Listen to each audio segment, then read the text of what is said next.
This video will be a walkthrough of the patch that I made at the end of the lecture video. I intended only to clean it up a little bit and upload it, but I wasn't really that satisfied with it, so I kept messing with it and then I couldn't really stop. So it ended up becoming a lot more elaborate. This is the complete patch.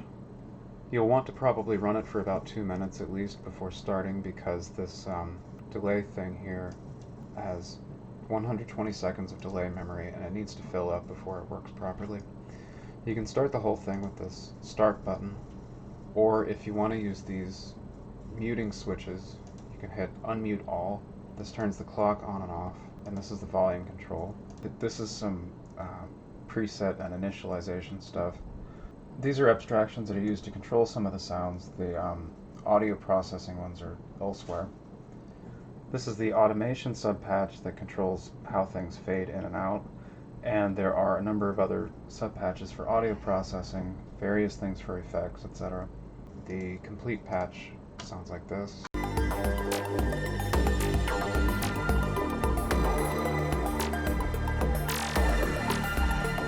I don't think this is really the best patch I ever did, but it's okay. In particular, I don't really like the fact that it's harmonically static and the bass line is just a hardwired repeating sequence. I usually aim to make things a little more ambitious than that, but I think it worked out okay here. This patch was simple enough to make, and I think it's relatively easy to understand, especially compared to the sort of thing that I usually do. I'll try to make other videos later describing more typical patches. The scale I'm using here is a just intonation scale that's formed from the harmonic series. I'm using harmonics 6, 7, 8, 9, and 10. It's easy to form a scale this way using the harmonic series, or alternatively subharmonics or some combination of harmonics and subharmonics. Typically the idea is to get one octave of pitches, for example harmonics 16 to 31 or something like that. But in many cases it's preferable to omit some of the notes because they can form overly exotic intervals or very small steps.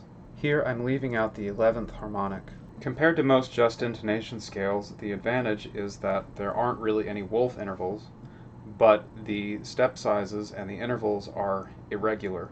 When a just intonation scale is formed by repeatedly stacking one interval or several intervals, it tends to have a regular structure. For example, you can play the same interval or the same chord in multiple locations. However, there may be one or more intervals that aren't really pleasant sounding. Consequently, you typically say that you can't modulate in a just intonation scale. Actually, you can, you just have to change all the notes each time that you modulate. In a harmonic series scale, typically all the intervals are usable, but each interval or chord may only appear in one location. This may make it difficult to approach from a standpoint of conventional functional harmony, but I don't really care about that. This particular scale is very simple, nearly trivial. It's not really necessary to analyze this scale, especially because it's so simple, but I thought it would be helpful to show it anyway. I wrote a simple Octave script that can be used to analyze these kinds of scales. Octave is a free open source programming language that's mostly compatible with MATLAB. It's very useful for any sort of signal processing or numeric manipulation. I did also test this script in MATLAB and I confirmed that it does work. You can enter the scale here, and this can actually be in any format. It doesn't have to be constrained to one octave. This is the equivalence interval, which is usually an octave, and this determines whether or not it sorts the scale. So if this spans more than an octave, it's better to set this to 1 so that it reorders the scale. When you run it, it looks like this. Here are all the intervals of the scale with respect to the first note.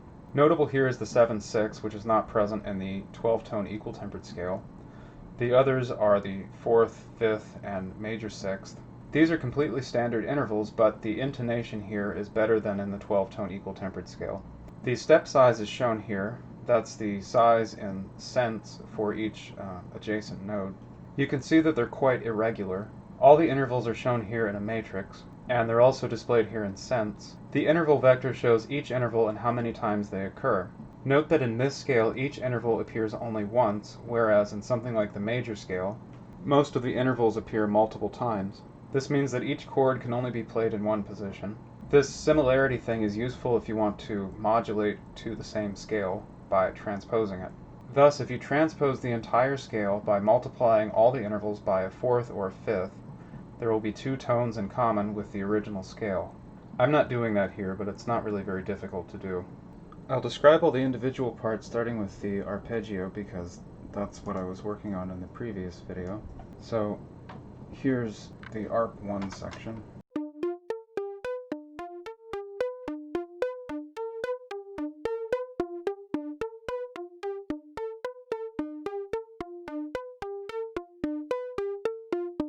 While it's mostly the same as what I showed before, I did make some changes. The clock input is here. It's divided by 2, so it's clocked at half the main tempo. There's a mod 5 counter here, and the increment of the counter can be varied between 1 and 4. That's a little different from what I had before. And so the effect of that is that it's basically got 4 different permutations of the same sequence. The pitch sequence is shown here. That's 300, 500, 400, 450, 350 hertz. That's the 6th, 10th, 8th, 9th, and 7th harmonics. The tone generator part is here. Rather than one oscillator like I had before, I have 2 oscillators that are detuned. I'm using this random modulator. This is the one that I described in the previous lecture video, and it's controlled by this. This M period parameter is the minimum period of the modulator. It determines basically the maximum frequency. So for each of these 2 oscillators, the frequency is first converted to a MIDI note number here. The random modulator is added to it. This is converted back to frequency and goes to the oscillators. This is scaled for a maximum depth of 20 cents, and this is added to one oscillator, subtracted from the other oscillator. The oscillator is here. It's scaled by the envelope, and it's sent through a sigmoid waveshaper. There's a separate waveshaper for each oscillator. This thing here is another random modulator that adds a low frequency time varying offset before the sigmoid function, and this gives it a sort of pulse width modulation-like effect. I actually stole that idea from a guitar fuzz pedal schematic. When doing any sort of sound synthesis that can potentially have sub-audio content on the output, you should follow this with a high-pass filter. And I think in general it's a good idea to follow most kinds of distortion synthesis with a high pass, because many of them can generate sub-audio output or DC offsets. The ARP2 part is here. It sounds like this.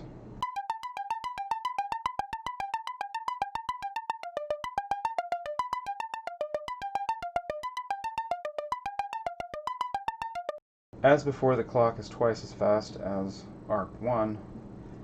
The sequence is again similar. I added some variation to it. I think this sequence can be incremented now by 0 to 4. When this random value is 0, that means that this counter is not incremented at all, and it plays a repeating sequence of 3 notes. As before, it reads the sequence. It's an octave higher, and this part is identical to the ARP1 section.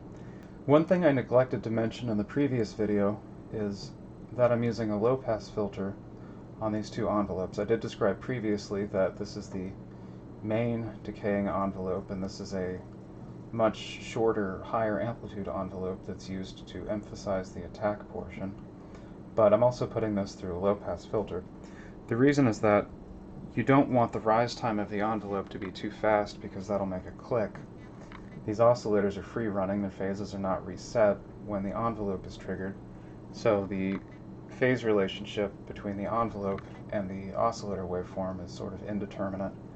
If you have a very fast envelope, you'll get a click, so it's better to filter this a little bit. If the filter cutoff frequency is 300 Hz, the rise time is about 1 millisecond, which I think is fast enough.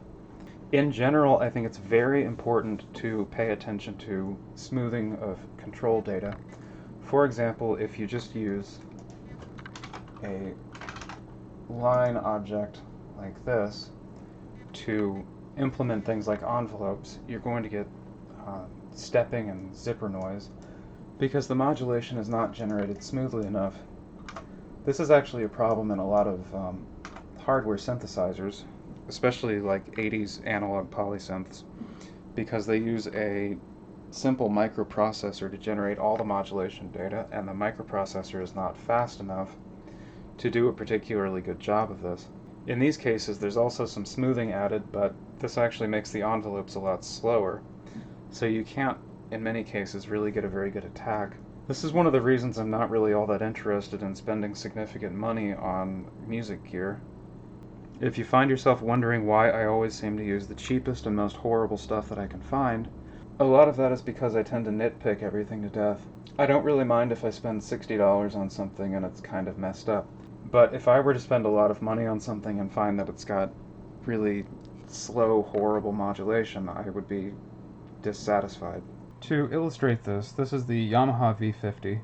I'm not picking on it for any reason other than convenience, but it shows how the modulation in hardware synthesizers can sometimes be slow. In fact, much of the modulation in the V50 is actually perfectly fine because it's done in hardware.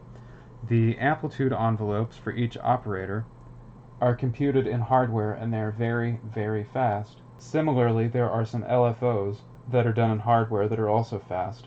However, the portamento, pitch envelopes, and some additional LFOs are done in software, which is much slower. You can hear the effect of the pitch envelope here.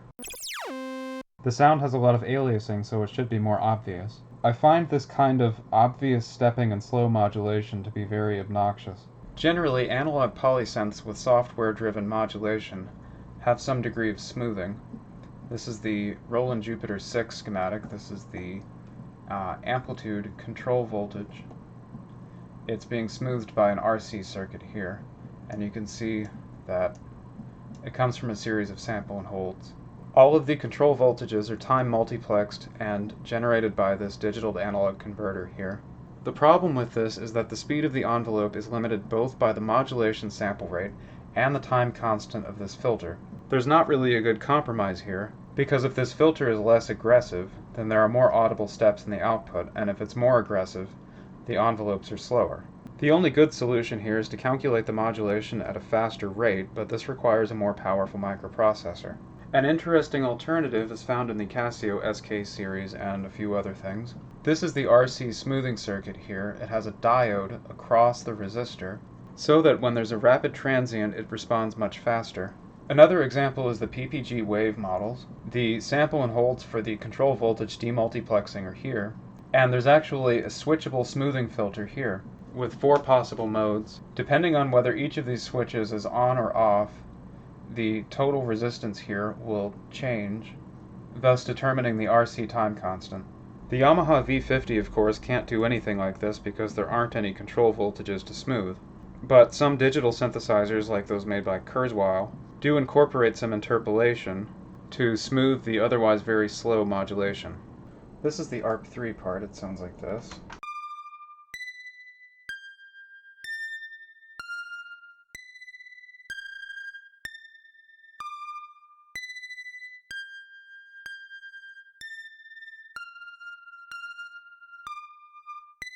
I tried to make the sound a little bit more interesting.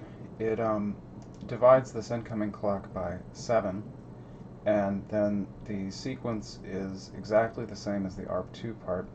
It's 1 octave higher, the envelope is longer, and it uses 3 detuned oscillators rather than 2. This one is not detuned. These two are randomly detuned by separate modulators. So instead of symmetric detuning like this, where the detuned modulator is added to one oscillator and subtracted from the other, these are independently detuned.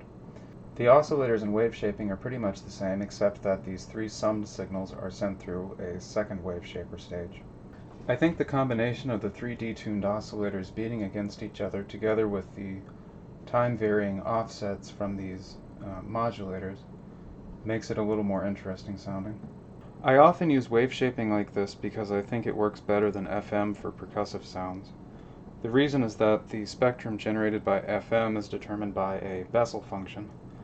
Basically, as the modulation index changes, there's a large amount of variation in the amplitudes of the different harmonics, and it doesn't really ever make a monotonic spectrum. So the spectral evolution for a percussive sound is very irregular. In contrast, this kind of wave shaping that uses smooth sigmoid curves generally gives a monotonic spectrum, where the amplitudes of the higher harmonics are directly proportional to the amplitude of the input signal. This way the brightness of the signal varies over time with the amplitude in a much smoother way than FM synthesis. This sort of thing was used a lot by composers like Jean-Claude Rousset, although FM quickly became more popular. You can patch together things like this in a completely arbitrary manner, although it's kind of just as much of a crapshoot as FM synthesis.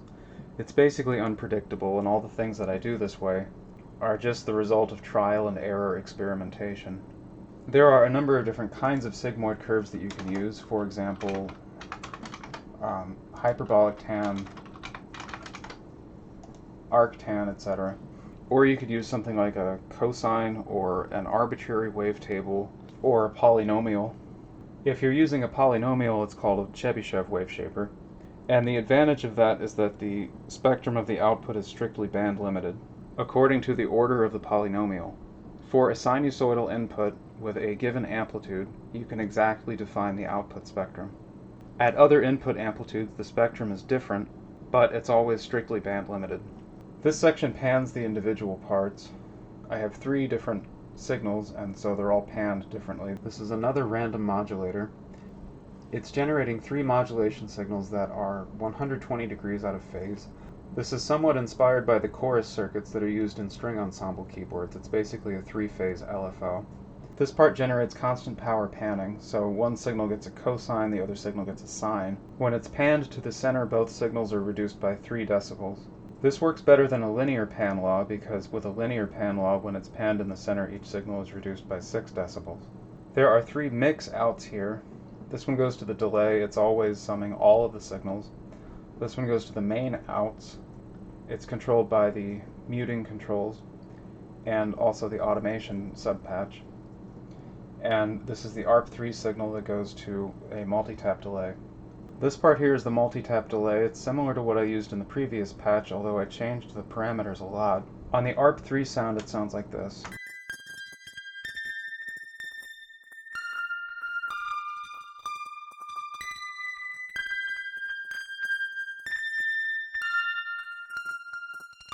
So this is a time-varying multitap delay. It's kind of beyond the scope of this video to describe it in detail, but basically it's crossfading a number of delay taps in and out.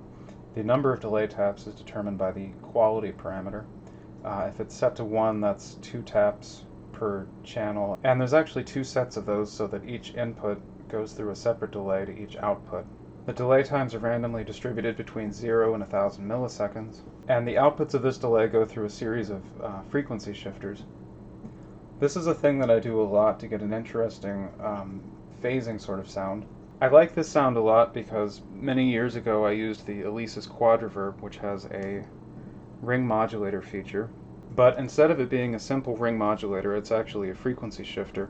The difference is that while a ring modulator is a simple 4-quadrant multiplication between 2 signals resulting in double sideband modulation, a frequency shifter is a little more sophisticated, using a Hilbert transform and quadrature modulation to obtain a single sideband shift up or down, and when combined with the dry signal it produces a nice phasing effect.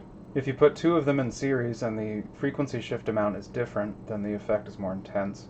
Here I have random modulators and 4 total, 2 for each channel. You can use more than that if you want, but the effect sometimes gets a little bit too strong. I plan to make another video later describing a bunch of phase shifting and flanging style techniques that I frequently use, but this is one of the main ones that I rely on a lot, maybe a little bit too much.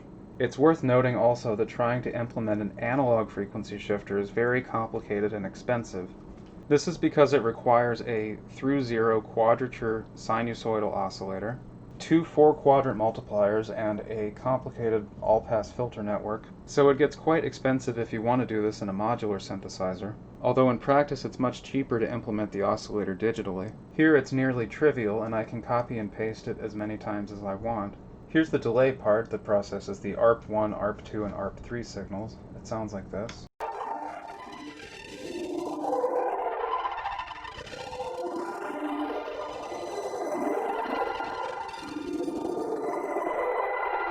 The output is passing through this multitap delay in these frequency shifter stages like the ARP3 signal. I'm not using the dry signal from the delay at all.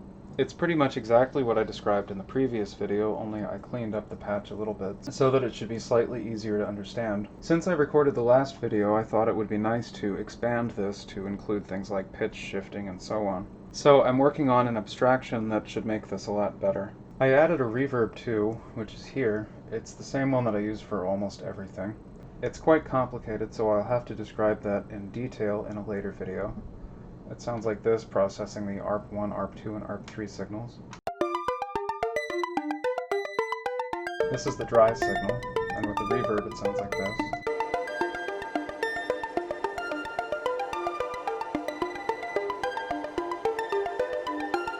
I also added a sort of pad sound that's in this subpatch. There's no dry signal used, it passes only through the reverb, and it sounds like this.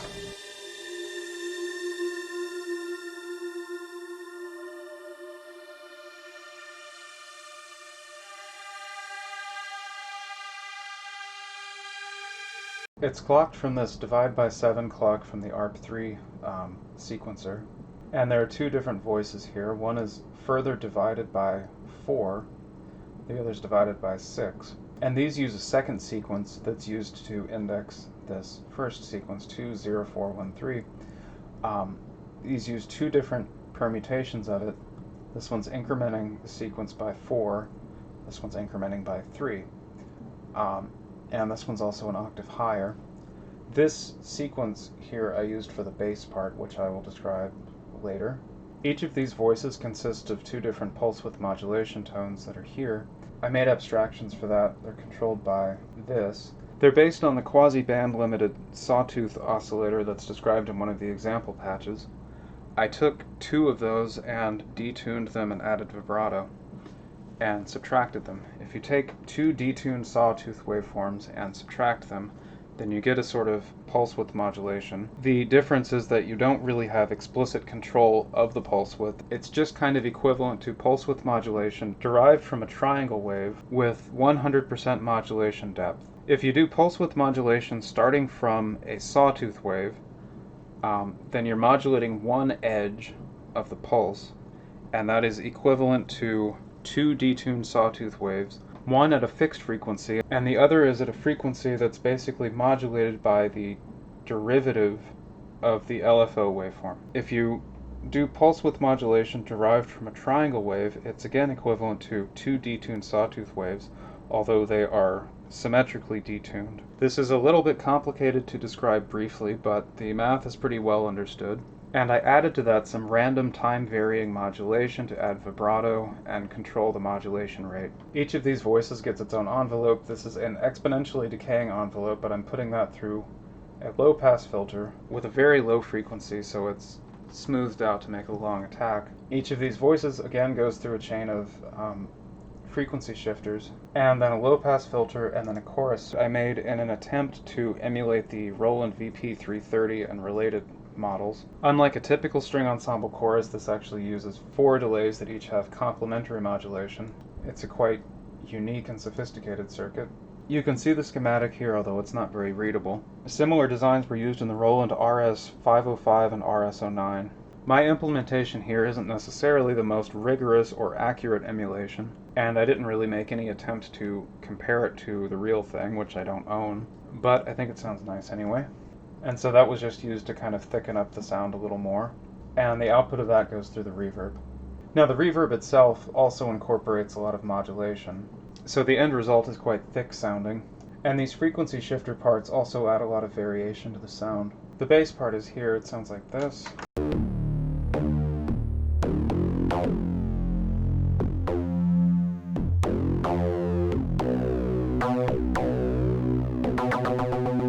This gets rather complicated to describe, but I'll see if I can remember what I actually did here. This is the Casio CTK-1000. It looks like an ordinary boring home keyboard, but it's actually very unusual and interesting.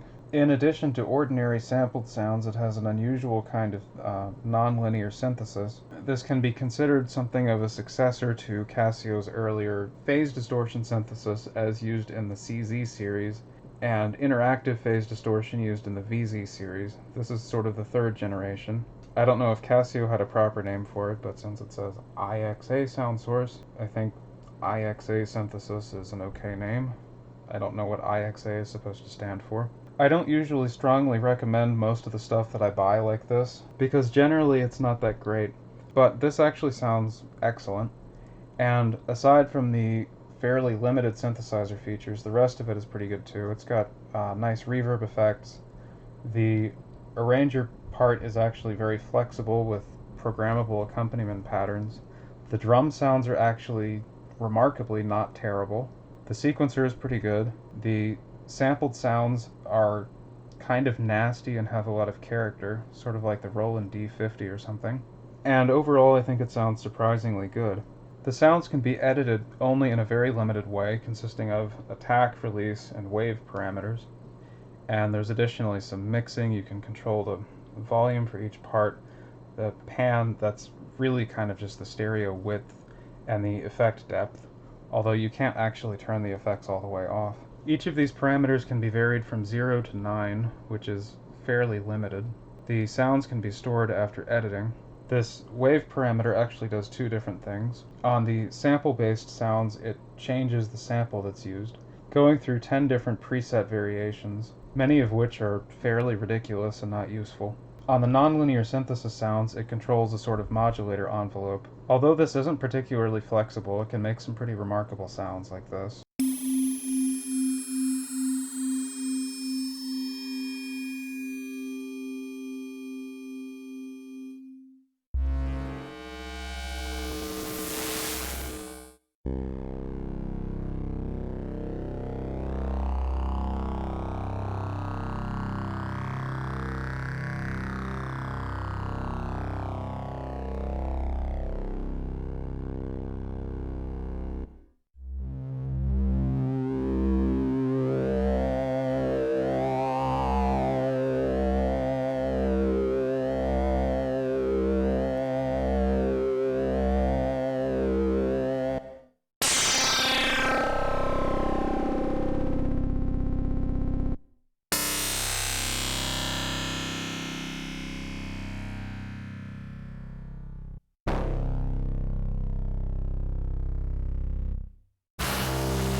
Well, I wasn't really trying to do an extensive demo, but you should get the idea. It can make some pretty strange and aggressive and nice sounds.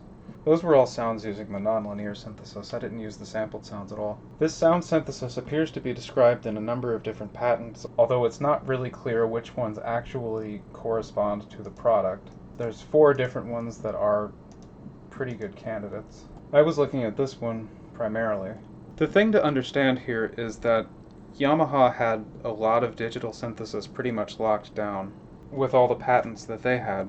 They had not only an exclusive license of the John Chowning FM synthesis patent, but they patented additional ways to implement it in an efficient and flexible way, and that pretty much locked everyone else out. Additionally, they had done extensive research on other forms of digital synthesis, although most of them didn't really make it to market. This made it difficult for other companies to compete, although companies like Casio, Roland, and Kawai were able to develop their own novel forms of digital synthesis. It was common in those days to try to patent other forms of digital synthesis, describing them as improvements over FM synthesis, where in fact they were really just looking for something novel that could get around Yamaha's intellectual property. The idea behind this patent is basically that a very simple implementation of FM synthesis with two operators has some trouble generating really bright and rich kinds of sounds. Yamaha's solution to this was to use feedback and different waveforms for both the carrier and the modulator. These were covered by patents. Casio uses as an example FM synthesis with triangle wave modulators and carriers, but they say that the problem with that is that when the modulation index is 0, the output is a triangle wave, where they think it should be more like a sine wave. Now, the obvious solution to this would be to use a different modulator waveform, and Yamaha did this in a lot of different ICs by deriving different waveforms from the same quarter log sine lookup table. It's just being read out in different ways. None of the synthesizers that Yamaha made that use different waveforms actually store more than one waveform. It's just a quarter log sine table and some additional logic gates that change the way that it's read out. But they covered this with a lot of patents. So what Casio described instead was this. If you look at this in the simplest way possible, this is a triangle wave that's being phase modulated by a sine wave, but it uses this unusual nonlinear function to distort the carrier phase, such that when this is 0, when you take this out of the equation, this distorted waveform through this triangle shaper makes a sine wave. So that seems a little convoluted and difficult to understand, and it is. But importantly, it doesn't appear to infringe on any of Yamaha's patents. And it does actually succeed in making a richer and more interesting sound than straight FM with sine waves. This is the derivation of the unusual nonlinear waveform. This shows the output at different modulation indices.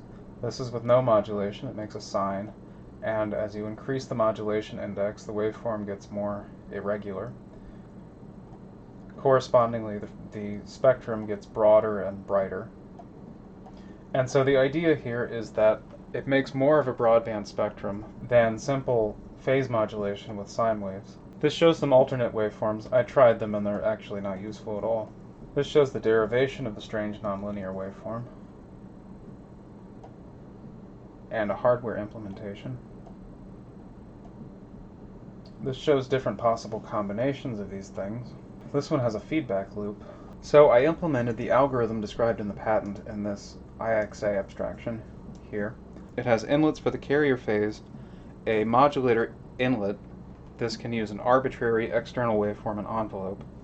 And additionally, I added this shape parameter. If you set this to 1, it's exactly the same as ordinary FM, and this can be controlled at audio rate. Basically, this is roughly similar in sound to FM, but it has a somewhat richer sound, and I particularly like the beating that results when the modulator is detuned with respect to the carrier. I don't know how closely this actually corresponds to the CTK-1000. I think the CTK-1000 seems to include things like feedback, a variety of different modulator waveforms, and a number of different ways to combine these.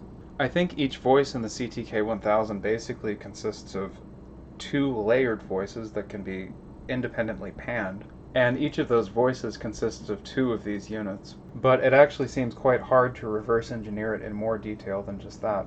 Anyway, what I get is basically a variant of FM that I think is more useful for things like bass and string sounds. I made a simple patch to compare this IXA abstraction to standard FM. As I said, this third inlet can be used to continuously interpolate between this unusual triangle phase modulation and ordinary FM. So normal FM sounds like this. The modulator frequency and carrier frequency are both 100 Hertz, and you can vary the modulation index here. And if you detune the modulator a little bit, you get some beating that sounds like this. This triangle wave phase modulation in contrast sounds like this. You can again vary the modulation index.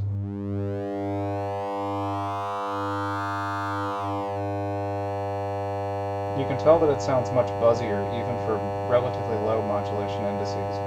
And then if you detune the modulator, it sounds like this.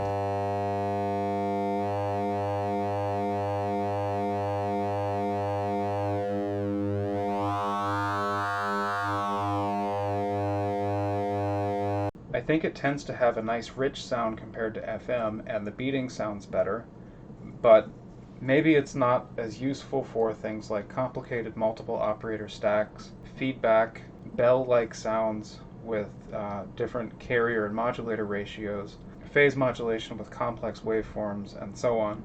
Or at least I haven't had very good luck with those things. I think it seems to work best with very simple 2-operator stacks, and you can easily layer a bunch of different voices to get a thicker sound. The sequencer logic is not really very sophisticated, but it's kind of convoluted and difficult to understand. Basically, it's a fixed sequence that I mentioned earlier. It's indexing this sequence table by this sequence 20413.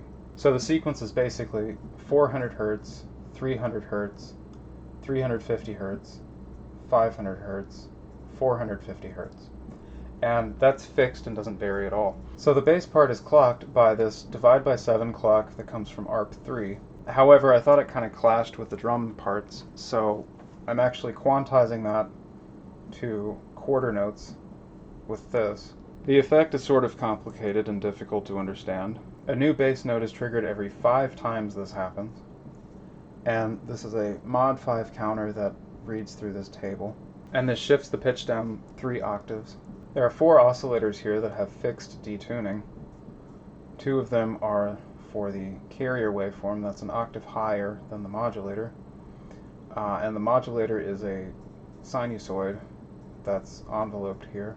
There's no amplitude envelope for the output, so that's just on all the time. This reset part here sets the sequencer to an initial state when the bass part comes in. So there are several different envelopes here that are all added together. This is the main envelope that's triggered when there's a new bass note. So, as usual, I'm using a fairly long envelope and then a shorter one for a percussive attack. The bass note is shifted to a higher octave every 13 clocks, and it's shifted back down to a lower octave every 10 clocks. Both of these trigger a second envelope, which is shorter and less intense. There's also a re-trigger envelope, which is triggered every 13 times this quantized divide by 7 clock happens, and that's re-triggered on 16th notes.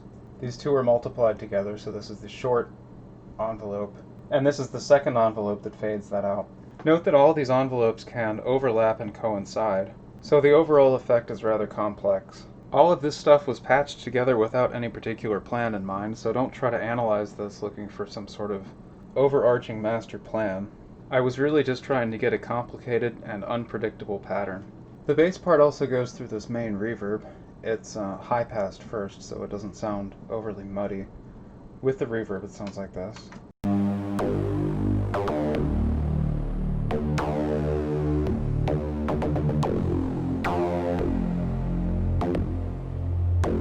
The drums are similarly weird and convoluted. In isolation, they sound like this.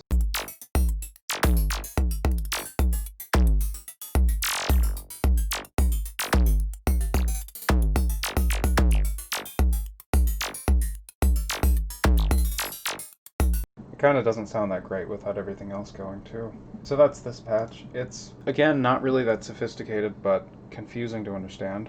There's really only 3 sounds. The bass drum is here. In isolation, it sounds like this.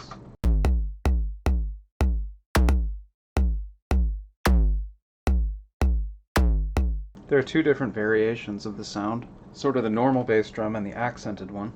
This is the kind of thing that I typically do. For the bass drum, I usually like to do it in pretty much the same way every time. This is a sinusoidal oscillator with an amplitude envelope. Again, I'm using a relatively longer envelope and then a short one for the attack. And then a pitch envelope. Again, this is both a long one and a short one for the attack. I think, especially for bass drums, it's very important to emphasize the attack. The idea here is that in a lot of analog drum machines, especially the very early ones, the bass drum is basically a resonant filter circuit that's excited by an impulse. It's usually either a passive LC circuit or some kind of active circuit like a twin T oscillator, and that's a second order differential equation, basically a damped sinusoid. Now, depending on the way it's designed, the sinusoid can either start with a phase of 0 or a phase of 90 degrees, and this is important because it affects the sound of the attack. If it starts at 90 degrees, then you get kind of a mushy attack. If it starts at 0, you get a click. And I think the click is preferable because it emphasizes the attack. So I'm initializing the oscillator phase to get that click. If you don't initialize it, you're kind of going to get an indeterminate click, and it'll sound irregular and kind of not that great. So initializing this phase to 0, this is a cosine, and the cosine of 0 is 1, so it starts out at 1.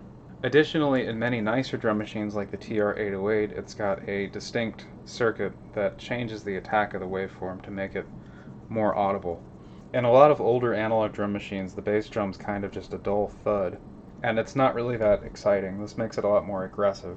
Here I'm trying to emphasize it a lot. Now, the amplitude of this bass drum is quite high, and it's going through a sigmoid waveshaper, which adds a lot of harmonics and makes it sound a lot more aggressive.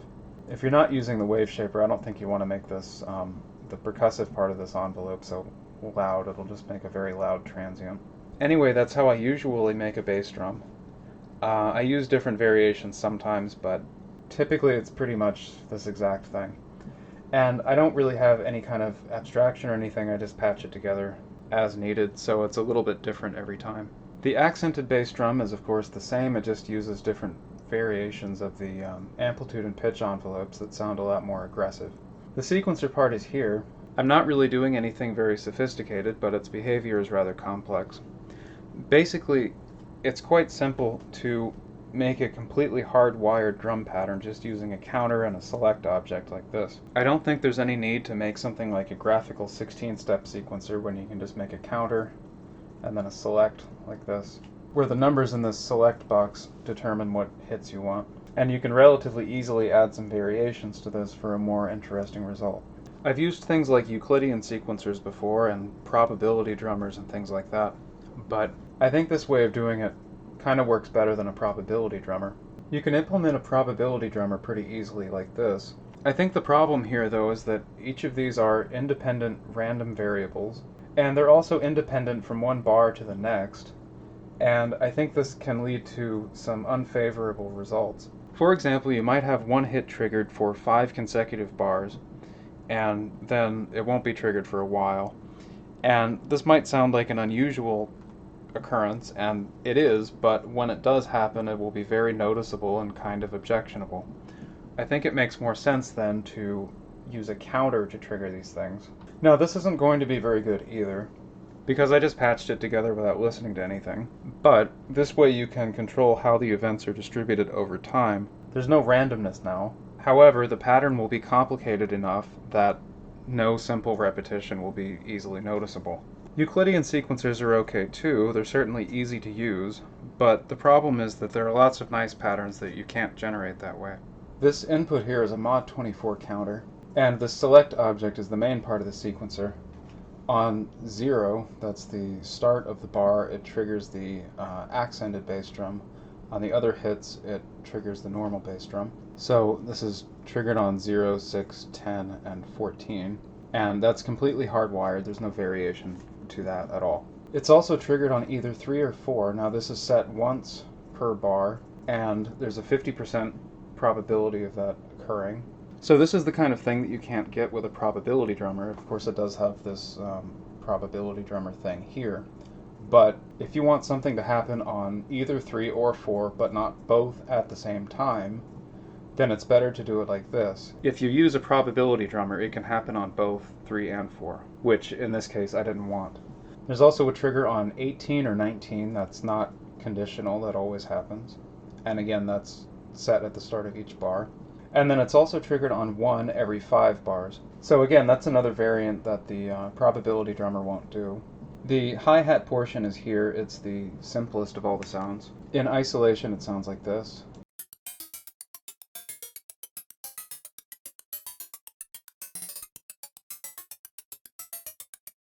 I made an abstraction here for a time-varying table, so it looks like this. All these values are changing slowly over time, and I'm using that to control the decay time. So this is an 8-step sequencer. There's nothing probabilistic here. It's just going through 8 steps all the time, completely hardwired. This counter is indexing this table, and this is scaling the values a little bit and setting the decay time. When the patch is loaded, all the values in this table are 0, and it takes a little bit of time for the table contents to be properly randomized. That's not an issue in this particular patch because they're randomized well before you hear anything, but in some cases it's important to be aware of this. There's also a re-trigger here. So this inlet is getting these clocks here. So this is the master clock. It's divided by 2, and this is getting the odd-numbered clocks. And every 37 of those, it is randomly re-triggering the sound between 1 and 4 times. Now, this doesn't increment this counter, so it uses the same decay time as the previous hit. So there's an envelope here that's controlled by the decay time, and this is the metallic noise tone generator. A lot of analog drum machines use a metallic noise source rather than white noise for things like hi-hats and cymbals, because it sounds sort of more realistic, although it's still not very realistic. A typical example is the TR-808. You can see the metallic noise generator here. That's 6 Schmidt triggers that are configured as oscillators. And these are summed together. 2 are used for the cowbell also. So that's basically just 6 square waves at different frequencies summed together and then filtered. Another example that I actually think sounds better is the Chord KR55. This uses different circuits, but it's the same basic idea. Each of these is a square wave oscillator. And instead of summing them together, they are combined in pairs through exclusive OR gates. This exclusive OR operation is equivalent to ring modulation for analog signals. It works because these are binary signals only. You can certainly implement something like that in Pure Data. In fact, I've done similar things numerous times. But sometimes it's kind of difficult to tune them, and that can be a problem if you want to have some degree of random variation. Actually, though, it's not really difficult at all to get some sort of metallic noise. Basically anything that has an enormous amount of aliasing works pretty much just as well. Other metallic noise sources may include things like variations of linear feedback shift registers and so on. Here I'm ring modulating together 2 pairs of sawtooth oscillators, and these are trivial sawtooth waves, so there's no anti-aliasing at all, and they sound rather terrible. And for each hit I am randomizing the frequency. I actually just noticed that these frequencies are not randomized when the sound is re-triggered. I hadn't caught that. So this isn't a very carefully done thing. I just kind of stuck things together until I thought it sounded okay. And then that's going through a bandpass filter. If you're generating this metallic noise in a way that depends on aliasing, or more generally, making any sound that depends on aliasing, it's important to remember that the sound ultimately will depend on the sample rate that you use for recording. It doesn't matter so much if you change between 44.1 kilohertz and 48 kilohertz, for example, but if you change the sample rate to 96 kilohertz or 192 kilohertz, you might notice that the sound is different in a way that isn't necessarily desirable. I didn't bother doing anything about that here, but if this is important, you can use a sample and hold or something like that to resample the appropriate sounds at maybe a half or a quarter of the sample rate. And you can do this automatically by detecting when the sample rate is higher than, for example, 48 kilohertz, and then dividing it appropriately. The last part is the snare drum. In isolation, it sounds like this.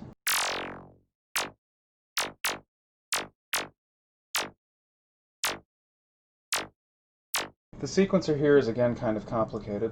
So this part's very simple. I made it when the drum pattern was quite rudimentary and boring. It was the first thing I added. It's triggering every 8 clocks unconditionally and without any kind of variation. This other stuff I started adding later when I was trying to make it sound more exciting. This part triggers every time on clock 23, and this triggers on clock 2 2 out of 5 times. This can trigger on either 9, 17, or 21, and it triggers 3 out of 7 times. Additionally, there's a counter here every 21 times of this one, which is every 8 clocks. It triggers a separate accented sound, and that goes to its own output to go through a reverb. The sound is basically a sine tone here with a pitch envelope and a sawtooth wave modulating its frequency. There are, as usual, 2 different envelope variations, the unaccented one here. The accented one is long and the normal one is short. You can hear the accented sound with the reverb here.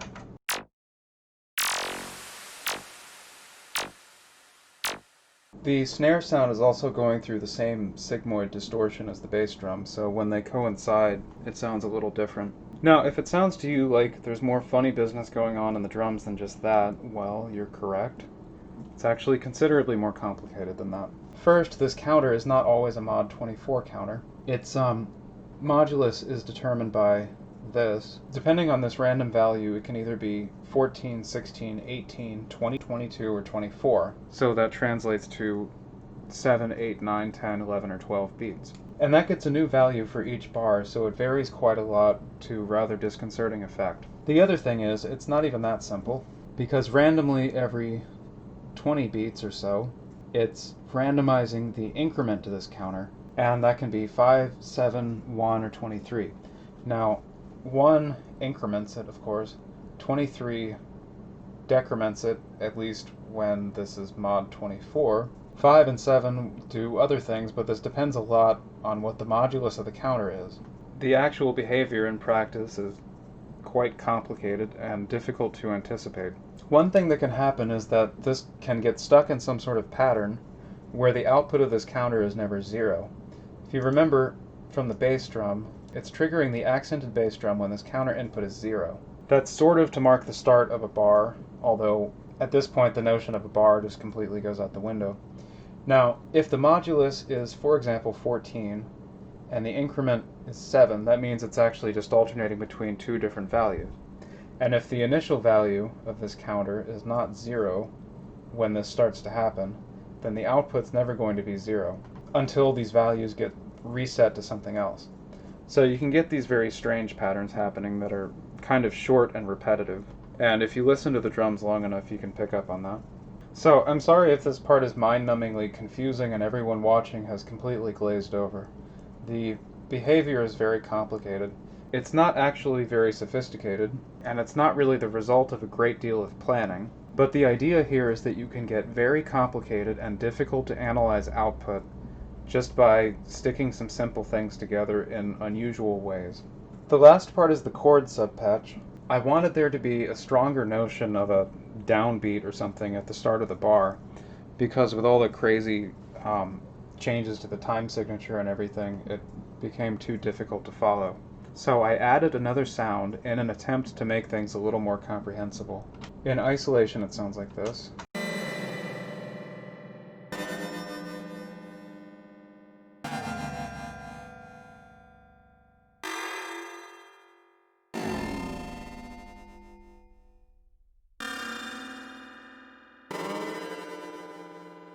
I think it sounds better with the drums. Anyway, this is 5 band-limited oscillators. It's again derived from that example patch, just like the pulse width modulation one.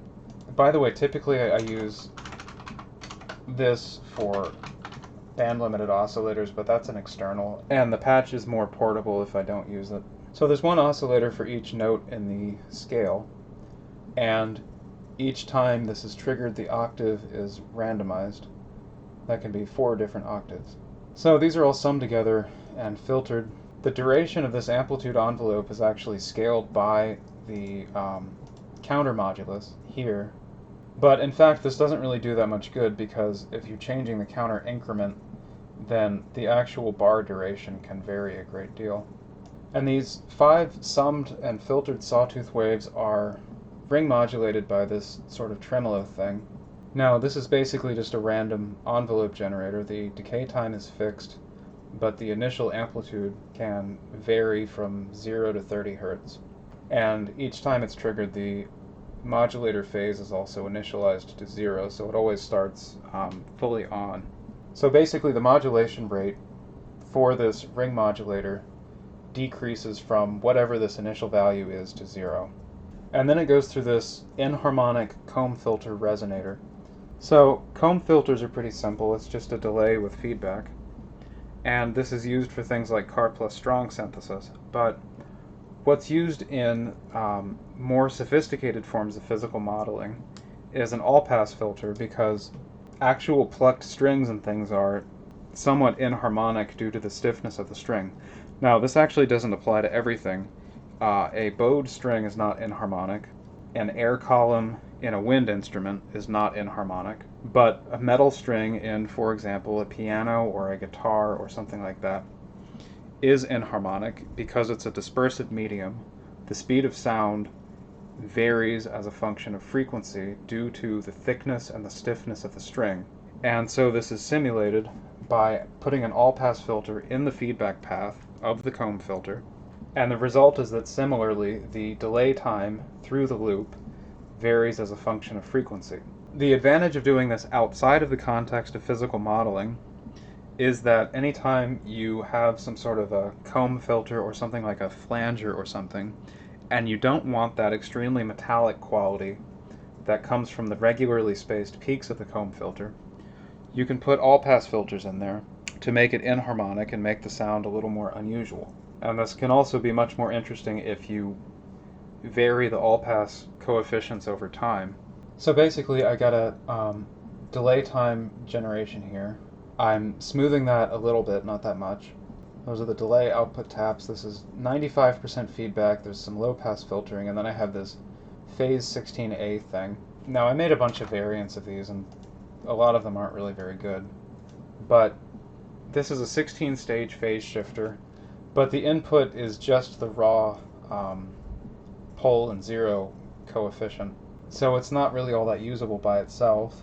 I'm generating the phase shift center frequency over here, and this is smoothed over time, converted to frequency, and then I made this abstraction to convert filter cutoff frequency to feedback coefficient.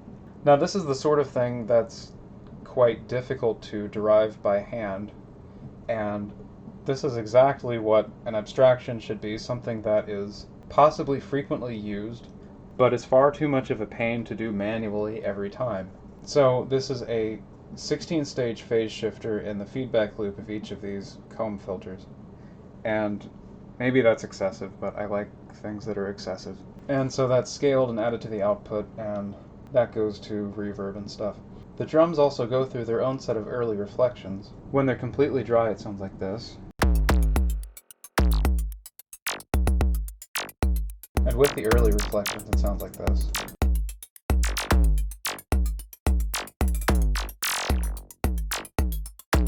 The effect is kind of subtle. The maximum delay time is only 35 milliseconds, but basically I never like to leave any sound completely dry because I think it sounds pretty disconcerting on headphones.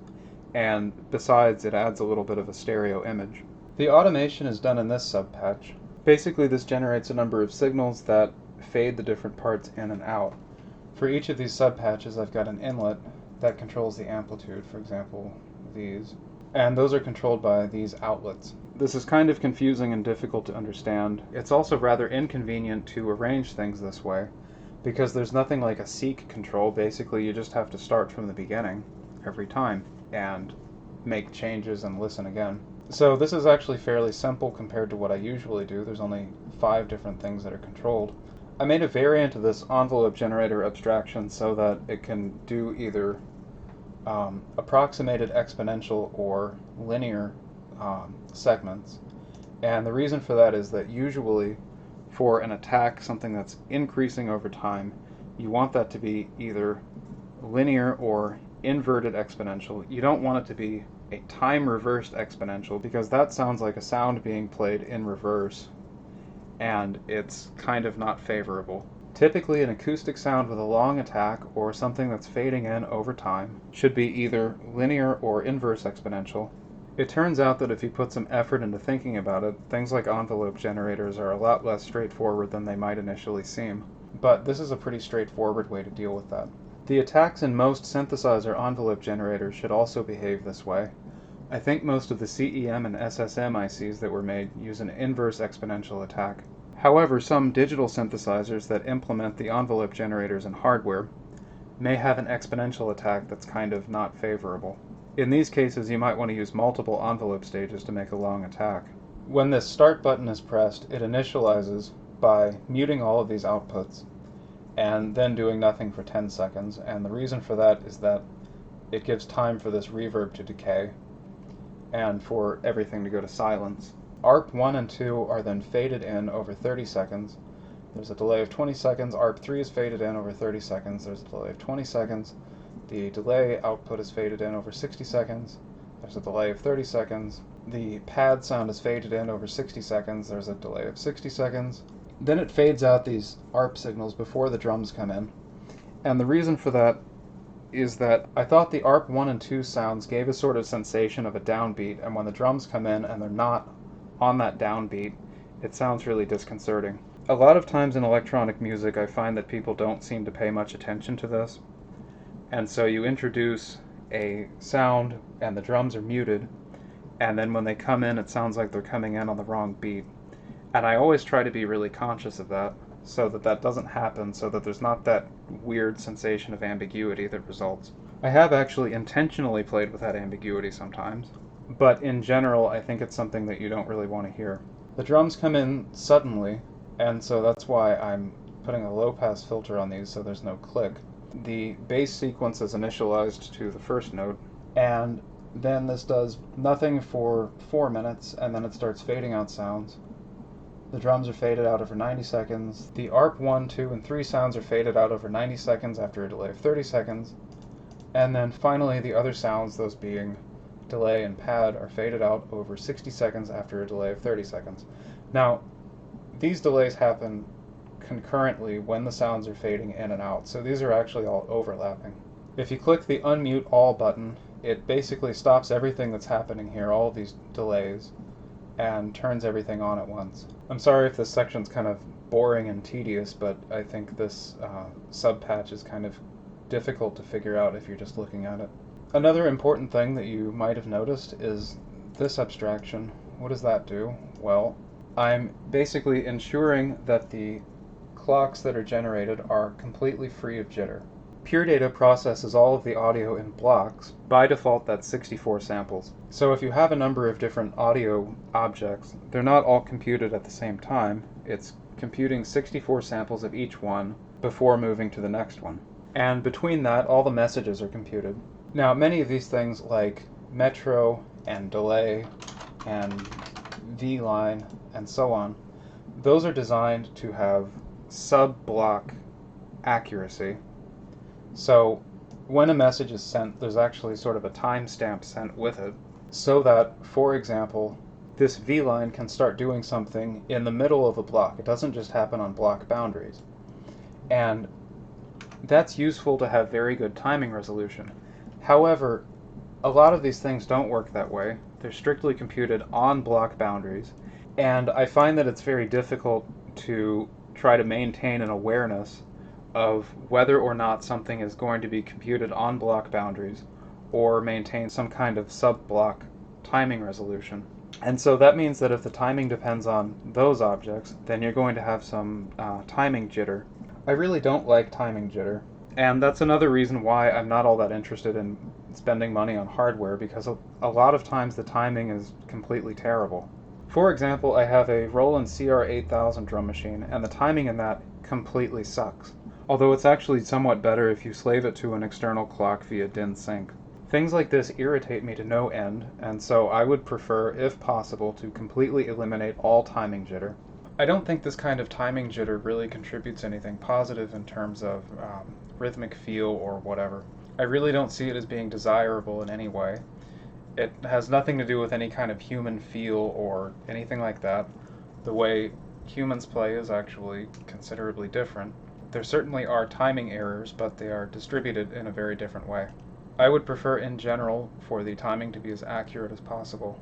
And so I'm doing this by ensuring that everything happens on the block boundaries. So I'm constraining the tempo such that each bang that comes out of this metro falls exactly on the block boundaries. The time between each bang event is always the same integer number of blocks. Thus there's no jitter at all. This constrains the possible values of this tempo, and you can see this if you try to make a very fast one and change this slowly. There are no intermediate values here. It's discrete steps. But the resolution is actually good enough, although it can be a problem if you're trying to do very complicated polyrhythms. This isn't really a new problem at all. For example, people writing music on old computers like the Commodore 64 would have to constrain things to the frame rate because the registers for the sound chip are, at least most of the time, only updated once per frame. And so there's only a timing resolution of 1/50th or 1/60th of a second, and all the timing is based on that. This situation is considerably better since each block is 64 samples, which comes to about 1.45 milliseconds if your sample rate is 44.1 kilohertz. I will admit that at least for the most part, this is something of an overreaction on my part, since you're not really going to hear timing jitter on the order of 1.45 milliseconds. But it can be a noticeable problem depending on what you're trying to do. I made a simple patch to illustrate the effects of this timing jitter. It's kind of a contrived example, but it shows the difference. So if you just use a metro and use this to generate a ramp waveform that's basically a sawtooth, and listen directly to the output, it sounds like this as you change the rate.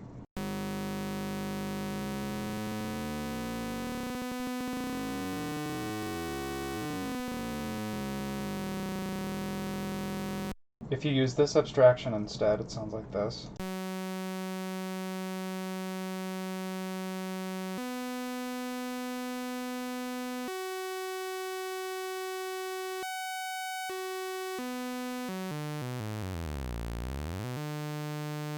So it should be completely obvious that the possible range of clock frequencies is much more constrained when using this, although in practice you're probably not going to be using a clock with a 5 millisecond period, but there's much less jitter when you're doing this.